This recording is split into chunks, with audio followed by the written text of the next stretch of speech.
नमस्कार दोस्तों। एक बार फिर से स्वागत है आप सभी का मेरे इस फिजिक्स ऑप्शनल के लाइव क्लास में, जिसमें आप एक एक्सपर्ट टीचर से पढ़ते हैं और अपने ज़िंदगी में आईएएस एग्ज़ाम निकालने के लिए जो यूपीएससी में ऑप्शनल पेपर जो फिजिक्स का होता है मेंस में, उसके लिए आप पढ़ रहे हैं।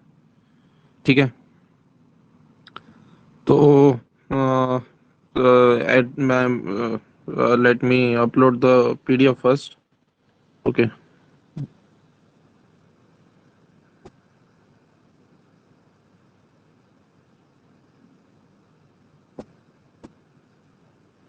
यस।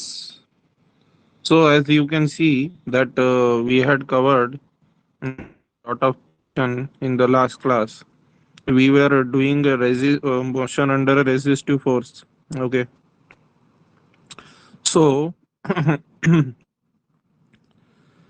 ठीक है ना। तो हम रेजिस्टिव फोर्स कर रहे थे और ये वाला पार्ट हमने कवर किया था लास्ट क्लास में।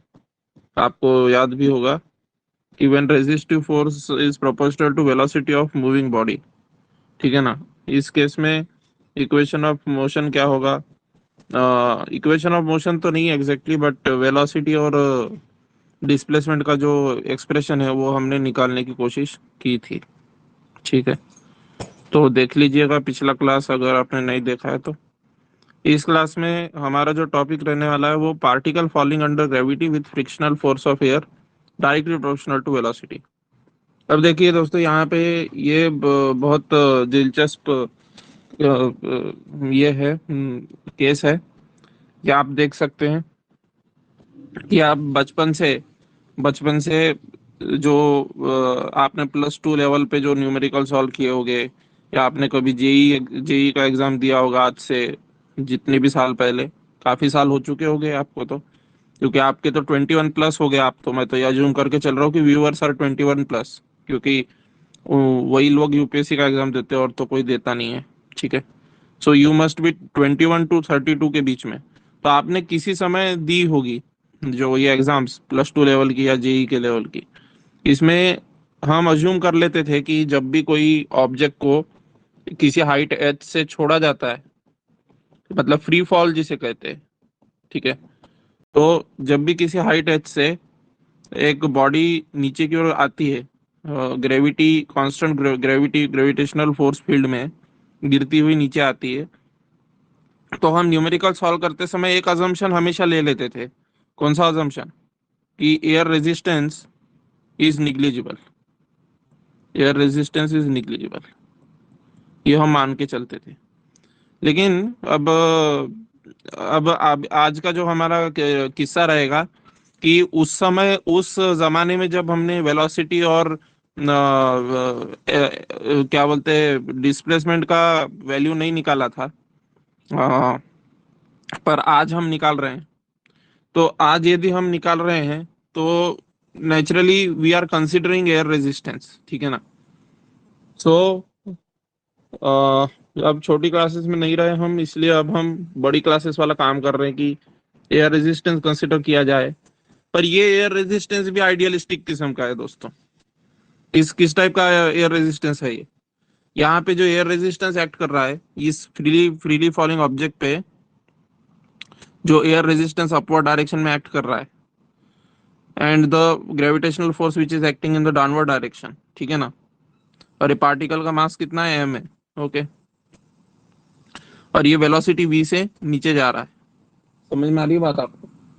अब इस पे जो एयर रेजिस्टेंस एक्ट कर रहा है दोस्तों, यहाँ पे हमने मान लिया है कि डायरेक्टली प्रोपोर्शनल है किसके? Frictional force of air directly proportional है v के। ये हमने मान लिया है। अब देखिए दोस्तों, रियल लाइफ में तो कोई भी ऑब्जेक्ट पार्टिकल जितना छोटा होता नहीं। फिजिक्स में पार्टिकल मतलब क्या होता है? एक पॉइंट मास होता है। अब पॉइंट मास का कोई सरफेस एरिया नहीं होता, इसलिए एयर रेजिस्टेंस सरफेस एरिया पे डिपेंड ही नहीं करेगा। लेकिन रियल लाइफ में अगर आप किसी ऑब्जेक्ट को लेते हैं और ड्रॉप करते हैं, तो उसके सरफेस एरिया पे भी निर्भर करेगा कि एयर रेजिस्टेंस कितना एक्ट कर रहा है। ठीक है ना। सो बट यहाँ पे हम पार्टिकल, इसीलिए हमने पार्टिकल लिया है। क्यों पार्टिकल लिया है? क्योंकि पार्टिकल ऐसी चीज होती है जो थोड़ा आइडियलिस्टिक किस्म का पैटर्न फॉलो करेगी। तो फ्रिक्शनल फोर्स ऑफ एयर जो है डायरेक्टली प्रोपोर्शनल हो जाएगा v के, यानी कि वेलोसिटी ऑफ द पार्टिकल के, अगर वो पॉइंट पार्टिकल है तो। अगर हम कोई ऑब्जेक्ट ले लेते हैं तो इतना चौड़ा ऑब्जेक्ट लोगे तो ज्यादा एयर रेजिस्टेंस काम करेगा उस पे, इतना सा ही ऑब्जेक्ट लोगे तो naturally air resistance will be less. So, in order to avoid the surface area controversies, so that's why we have taken particle, point particle size object. So, particle falling under gravity with frictional force of air directly proportional to V. अब ये frictional force of air को मैं F से दिखा देता हूँ. और पिछले ही क्लास में मैंने ये दिखाया था कि F is directly proportional to V बोल के ये वाला एक्सप्रेशन आया था. लास्ट क्लास देख लीजिएगा, ठीक है. And why this f and v are in opposite direction? These are in opposite direction, that's why it has minus sign. That's what I was saying. So slip of tongue was there. Actually जो f है ये ऊपर की ओर act कर रहा है और ये वेलोसिटी नीचे की ओर जा रही है, इसलिए f और v के वैल्यूज को जब हम इक्वेट करने की कोशिश करते हैं तो as the direction are opposite, so we are taking the negative sign over here, ठीक है ना. तो that's why. And K dash क्यों लिया है हमने वो भी पता है हमें, क्योंकि आगे चल के हमको उसे के बनाना है. तो यहाँ पे वो के डैश वगैरह वो कोई बड़ा बात नहीं है, आप के लेके आगे के डैश कर दें, वो तो आर्बिट्ररी डमी कांस्टेंट है दोस्तों, उसका कोई महत्व नहीं है, ठीक है. तो F is equal to minus K dash V, ये हमारा रेजिस्टिव फोर्स का या फिर फ्रिक्शनल फोर्स का या एयर रेजिस्टेंस का फंक्शन है, मतलब वेलोसिटी के साथ इस तरीके से वेरी कर रहा है. नाउ फ्री बॉडी डायग्राम, ये जो फ्री बॉडी डायग्राम जो यहाँ पे बनाया हुआ है, इससे इक्वेशन ऑफ मोशन को कैसे लिखेंगे.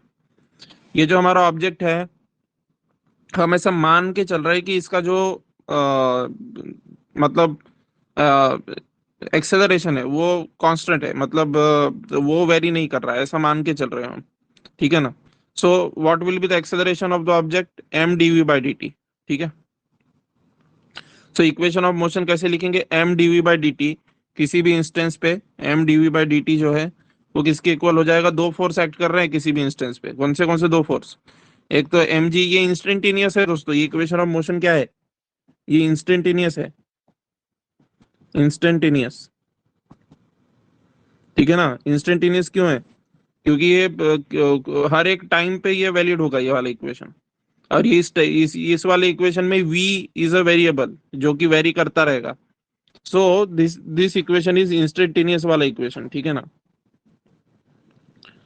सो M DV by D T, चूंकि ऑब्जेक्ट नीचे की डायरेक्शन में जा रहा है और मैं अज्यूम करके चल रहा हूँ कि नीचे की डायरेक्शन पॉजिटिव है and upper direction is negative, ये मैं मान के चल रहा हूँ, तो मैं लिख सकता हूँ कि मास इंटू एक्सेलरेशन, जो कि एक्सेलरेशन डाउनवर्ड डायरेक्शन में है, will be equal to downward direction में ही फोर्स जो कि ग्रेविटी का है minus resistive force K dash V, ठीक है. Now this M A can be written as M D V by D T and M G and K dash will be left as it is, ठीक है. So this is the expression which I got. Now I will divide both side by m. अब मैं यहाँ पे m से divide कर देता हूँ both the side. Now both the side जैसे ही m से डिवाइड करूंगा ये m कट जाएगा, ये m कट जाएगा और यहाँ पे m आएगा. अब वहां पे m आएगा तो मैंने एक नया कांस्टेंट अज्यूम कर लिया, k is equal to K dash by m. Why I am able to assume this, because in classical mechanics mass is a constant. किसी ऑब्जेक्ट का मास कांस्टेंट होता है क्लासिकल मैकेनिक्स में. अब मास रिलेटिविस्टिकली वेरी नहीं कर रहा है, क्योंकि वेलोसिटी ऑफ लाइट से काफी कम वेलोसिटी पे ये पार्टिकल ट्रेवल कर रहा है, तो naturally mass will be assumed to be a constant. So K dash by m will also be a constant, ठीक है ना. अब यहाँ आइंस्टाइन की स्पेशल थ्योरी ऑफ रिलेटिविटी लेके आओगे तो उसमें तो कोई मतलब नहीं है, क्योंकि ये हम पढ़ी क्लासिकल मैकेनिक्स वाला पोर्शन ही चल रहा है अभी हमारा, ठीक है ना. So K will be equal to K dash upon m. So dv by dt equal to g minus kv. समझ में आ गई होगी बात. Now we will separate the variables, dt को एक साइड कर दो और v वाले टर्म्स को एक साइड कर दो, तो ये वाला एक्सप्रेशन हमें मिलेगा, ठीक है. Now we are integrating. अब देखिए दोस्तों, यहाँ पे और पिछले वाले प्रॉब्लम में एक फर्क है. पिछले वाले प्रॉब्लम में हमने इम्पल्सिव फोर्स माना था, इसलिए वहां पे जीरो से वेलोसिटी शुरू नहीं हो रही थी, लेकिन यहाँ पे वेलोसिटी जीरो से शुरू हो रही है, क्योंकि हमने ऐसा अज्यूम किया है कि किसी हाइट h से हमने इस पार्टिकल को ड्रॉप किया है विदाउट एनी जर्क. मतलब रेस्ट से ड्रॉप किया है। तो यहाँ पे टी इक्वल टू जीरो पे वेलोसिटी जीरो आएगी और टी इक्वल टू टी पे वेलोसिटी वी आएगी, अनलाइक द प्रीवियस केस जिसमें टी इक्वल टू जीरो पे वेलोसिटी जीरो नहीं थी। क्यों नहीं थी वो बता चुका हूँ पिछले लेक्चर में, ठीक है ना। तो यहाँ पे जो टी इक्वल टू जीरो है उस पे वेलोसिटी भी v इक्वल टू जीरो के बराबर होगी। So I will integrate this expression for getting relation between v and t, and कहाँ से कहाँ तक हम करेंगे इसको इंटीग्रेट, जीरो से v तक, यानी कि एंटायर मोशन के लिए, ठीक है ना। जीरो से v तक यानी times t equal to zero से time t equal to t तक, तो naturally velocity zero to v जाएगी, ठीक है। अब इसको देखिए, ये वाले एक्सप्रेशन को अब मैं मैथ्स यहाँ करके नहीं दिखाऊंगा, होपफुली इतना मैथ्स तो आता ही होगा। तो यहाँ पे ये इसका इंटीग्रल क्या किसके बराबर आ जाएगा, इसके बराबर आ जाएगा -1/k ln g minus K V zero to V equal to T के बराबर, ठीक है ना।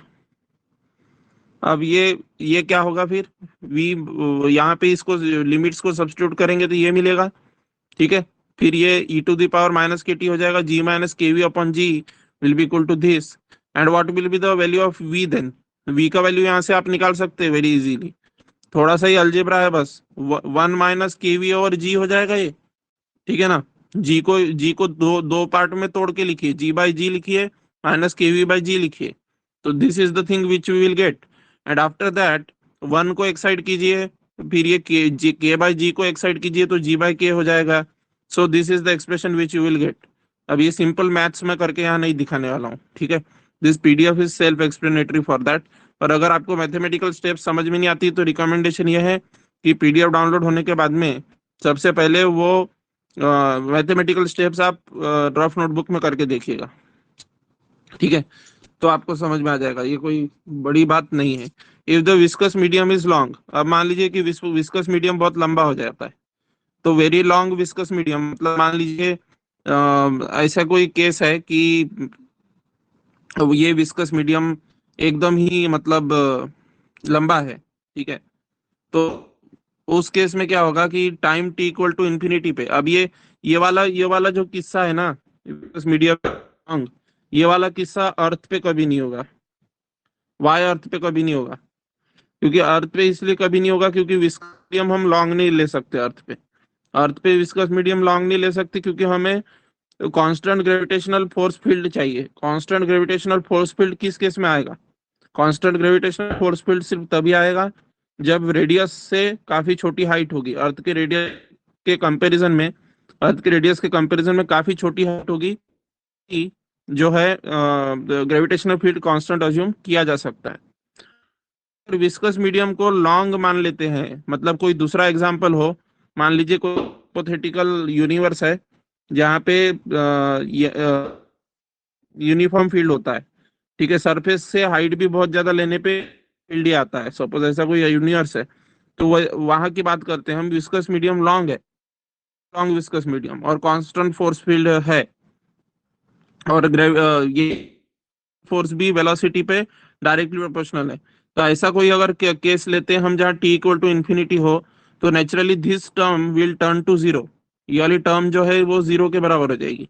सो टर्मिनल वेलोसिटी क्या होगी उस केस में, terminal velocity will become a constant, G over K हो जाएगी, मतलब टर्मिनल वेलोसिटी कांस्टेंट निकल के आएगी। So all these results you have to remember, okay, this you have to remember, ठीक है, this result you have to remember, ठीक है। So this physics optional in UPSC is all about remembrance, okay. It's not वो JEE time का जो रहा था ना आपका कि विदाउट मगिंग अप सब कुछ हम समझ के जाएंगे ओनली, तो उससे काम नहीं बनेगा। आपको समझना तो है ही, बट मगअप भी थोड़ा बहुत करना पड़ेगा, क्योंकि ये सब्जेक्टिव एग्जाम है, ये ऑब्जेक्टिव एग्जाम नहीं है, ओके। सो